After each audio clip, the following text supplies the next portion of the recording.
Magandang araw kaibigan, ngayong umaga ay kasama natin si Ulo upang mamalengke. At dahil may nagpa-reserve sa atin na nagmula pa sa Saudi Riyadh para sa birthday ng kanyang anak. Ayan, pinaprepare na po ni Mrs. at ng kanyang kasama si Daisy Escubio. Maraming salamat sa effort niyong dalawa. Kundi dahil sa inyo, hindi natin ito maisa sa katuparan.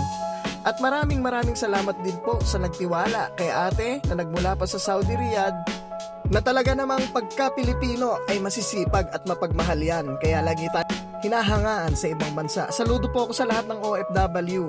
Okay, papunta na tayo sa pwesto at kasama natin si Daisy nasa likod. Ayan, always. At tayo po ay nakarating na sa pwesto upang i-prepare po ito mabuti. At maya-maya lang po ay ihahatid na po natin ito sa may birthday boy. Ayan. Okay, video ng konti.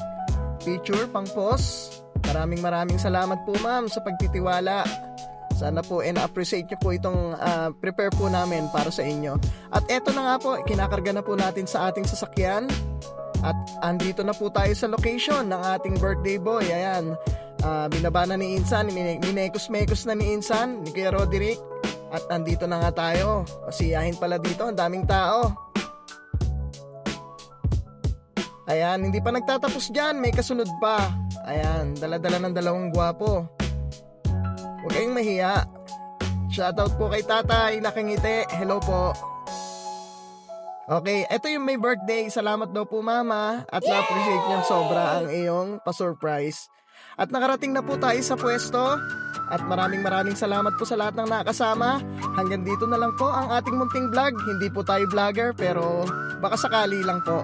Mabuhay. Have a great day everyone.